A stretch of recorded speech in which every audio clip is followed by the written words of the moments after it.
And good day. This is Kent Barnes, Superintendent of Schools for the Holly Area School District.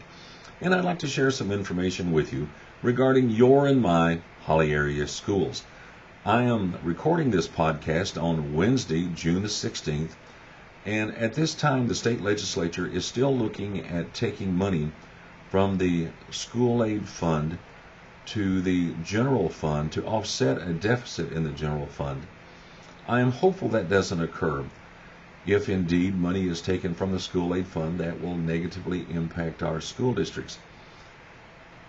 Many people now are arguing that education should be K through 14, or in other words, through the first 2 years of college. And that would be fine.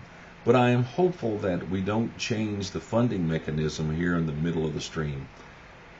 In any event, whatever is going to occur, I am hopeful that it occurs soon, as we need to plan. We can't wait until several months from now or continued weeks. I'm supposed to have a balanced budget to our board by June 30th, and that will happen. But then decisions change as the data changes, and we'll see what happens in the upcoming weeks and months. I am hopeful that people will still continue to contact their legislators and ask them not to take money from the school aid fund.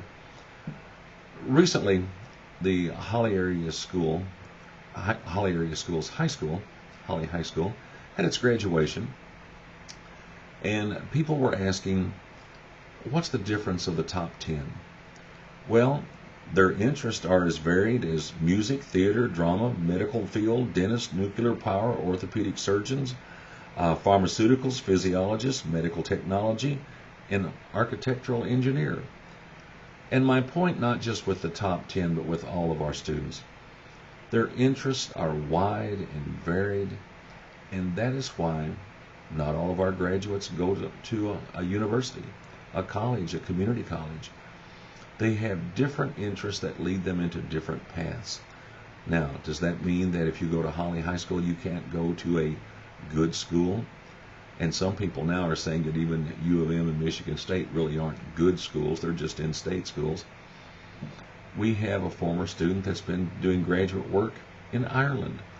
We have students everywhere from the Ivy League to University of Kentucky and things of that nature in previous years.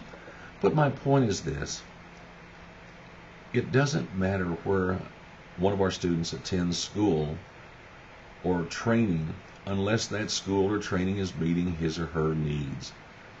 And that's what the important aspect is. Well, always at this time of year it comes up, do Holly High School students, are they involved in rigor and higher order thinking skills? And I just smile because the answer is yes. We had 121 students take 191 advanced placement tests, and we'll know the results of those tests later this summer. One final thought for this short podcast. I need your input.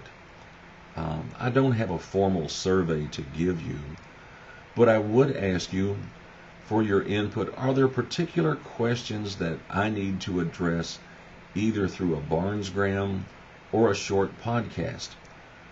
Are there questions that are burning as far as finance, as far as standards, as far as curriculum? Are there any questions that you, as our community email list members, have regarding our school district?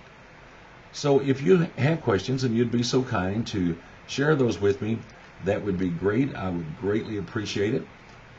And I'm hopeful you have a great rest of the week. And so until the next time I meet with you, either by podcast, ConnectEd, Barnesgram, or in person, I thank you very much for taking the time to view this short podcast, and have a great rest of the week. Have a great day.